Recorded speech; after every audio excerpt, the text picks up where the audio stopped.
Hey, my friends, it's Matt. This is the 10-Minute Bible Hour podcast. And first of all, listen to my voice. I still sound like this. Oh, well, I'm working on it. Thanks for your patience with me. Just a little under the weather still. Thing number two, I'm looking at this Matthew 26 business, just coming right out of the Olivet Discourse, chapters 24 and 25. And I got to say, Matthew is assuming a lot of cultural background knowledge as we pick it up. I mean, have you ever stopped and thought about just what it would be like for somebody from a completely different culture or even different time to come and do just one day of political banter with us right now? I think it'd be overwhelming because the way we talk to each other and we assume everybody knows which political party is which and who thinks what and why this is obviously hypocritical because of what that same person or group said just a few months ago. And we always have this cache of front of mind knowledge when we're talking about the world and our culture at any given time. And I think that cache is just something that we assume everybody holds that is made up of recent events people are discussing. So, for example, if a year ago I'm like, hey, be careful what you say, somebody might walk up on stage and slap you. Everybody would be like, yeah, because I guess somebody could get mad and slap somebody generically. But as I'm recording this, we're just a few weeks out from Will Smith slapping Chris Rock at the Oscars, and everybody's still talking about it. And so that same phrase said now versus a year ago conjures a recent current event image. And if some time traveler were to come from the future, you'd have to fill them in on some of that stuff for them to get all of the levels of meaning. This is just common sense, but every now and then we run into a part of Matthew as we've been working through it where it's a little more on display. You know, I'm reminded a bit more distinctly that I'm not from this moment in history. And as much as I try to understand it all, I don't know all of these dance steps. I don't have all of the same front of mind stuff that the original audience did. So I think we got a little bit of work to do quickly here today to kind of piece together who some of these people are and what's going on. Here's a passage we're looking at. Matthew 26:1. Last couple of days we've been noting how Matthew uses this repeated narrative punctuation to say, all right, now we're done with that kingdom stuff Jesus taught, and now we're on to the next thing. So here it goes like this. When Jesus had finished saying all these things, I think all indicating that we're talking about not just the Olivet Discourse, but all the big teachings about the kingdom, it continues, he said to his disciples, as you know, the Passover is 2 days away, and the Son of Man will be handed over to be crucified. All right, well, let's just start with this, the Passover. Now, everybody reading this would have known what Jerusalem was like because it was Passover time. If you live in the Black Hills of South Dakota and you're talking with each other and somebody's recounting a story and they're like, yeah, it was last summer and it was during rally week and I was out driving on this narrow road in the hills. Whoa, like, okay, you're an outsider probably as you're listening to this. That probably didn't mean much to you. But to somebody who lives in the Black Hills of South Dakota, rally week means almost a million motorcycle riders from all around the country and the world descend on this tiny town of Sturgis.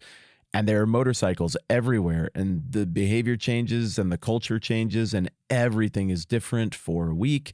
And what it means to get around is different. And so this hypothetical story that I was just stitching together about I was driving on a little road in the hills, everybody's going to be like, oh, it's rally week. This is going to involve motorcycles. I can picture what that's like. So here we get an immediate context that would spring to mind for the original audience about Jerusalem at Passover.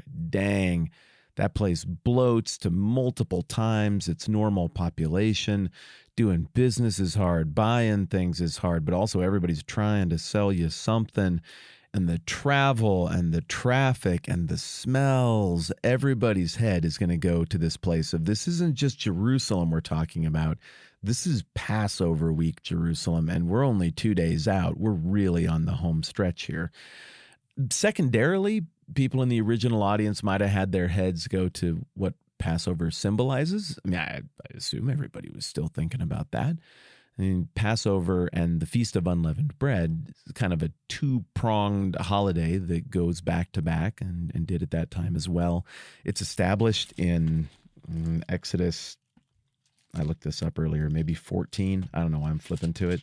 I don't know. It's in there. Maybe I'll find it and read it some other time. But the point is, this is, like an ordained by God festival, an ordained holiday that happens in two parts. And the Passover part is meant to serve as a remembrance from when God's people were in captivity in Egypt, and then God miraculously liberated them and redeemed them out of slavery.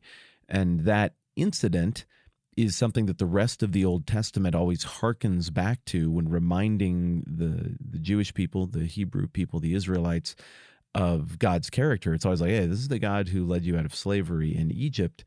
And the idea is that there is redemption yet to come, that God is not done with his people, and that in a way, the Passover was a deposit, a foretaste of this even greater redemption and rule of God that is still to come. And ultimately, all of that, as we've talked about,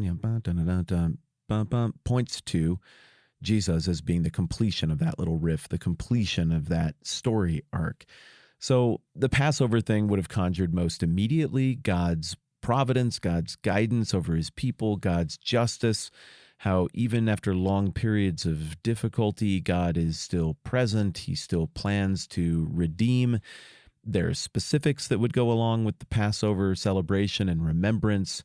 Of course, the Passover literally is a reference to the final plague of Egypt. Some of the plagues seem campy and comical looking back on them, like frogs and locusts. And, we don't live in a culture where we think about as much what that would do, the food shortages that would cause, all of that kind of business. But the one that I think has always hit home for anybody in any culture is the one where the firstborn child dies. And the way that the Israelites were instructed to avoid such a fate for their households was to kill a lamb and then put the blood on the doorposts. And the blood, the way it was put on the doorposts in this story of the Passover, in a primitive way imitates the shape of a cross. Maybe that's intentional, maybe it's not, but it's something that Christians point to there. And so the story goes that God in his justice punishes the evil of the slave-holding Egyptians and liberates the slaves. And that liberation comes about because the slaveholders just will not tolerate any more of this. They can't handle it. The loss was too great that occurred with the Passover thing, but the judgment passed over the houses of the slaves, the houses of the people who had the blood on the door. And so, pass over, you see what's going on there. So this holiday is initiated to celebrate God's justice, God's righteous judgment, God's promise for deliverance, and his deliverance from Egypt and his deliverance from slavery in Egypt and the slavers who were there. And so the Feast of Unleavened Bread is a 7-day festival that comes right on the back end of Passover, and it recalls that flight from the slavers in Egypt and is evocative of some imagery that's used in the Bible in the Old Testament that likens leaven or yeast to sin. And even Christians and how they do communion have carried forward an element of this tradition, in that oftentimes the communion wafers or the little kind of cracker things that will get used in communion in different Christian traditions will be unleavened. All of this to say that when the original audience read this from Matthew or just heard the story verbally from person to person about what was happening, the week on the calendar where all of this was going down would have been very important to people being able to picture the setting. Things are on edge. Things are going big. Yes, it's a happy time of year, but it's also a stressful time of year. And it's a time of year where you're supposed to specifically remember one particular thing. The attentive original audience member would have then had that spiritual reality in the background of their mind as the events that unfold with Jesus' execution and resurrection are happening against the backdrop of that week. And I think the intent would be for people to connect the dots. It would seem that Jesus very intentionally knew when he was showing up there. Matthew very intentionally is letting the audience know when he was there. And it's not just for proper biographical timekeeping. It's because Passover means something. And the idea is that somehow Jesus is connecting the dots here. That in showing up on Passover week and doing what he did on Passover week, this is a rounding out of what Jesus said in Matthew 5:17, that he didn't come to abolish all the stuff that had come before, but that he came to fulfill it. And so Jesus and Matthew and Christianity in general are asserting that Jesus is fulfilling what that Passover idea is about. And we'll be digging much deeper into that in the coming weeks. Tomorrow's going to be fun. We're going to fill in some more historical background on who Caiaphas is and this group of people he's meeting with here and how that all fits into the story as well. Thanks for hanging out with me and enduring my voice. I'm Matt. This is the 10-Minute Bible Hour podcast. Let's do this again soon.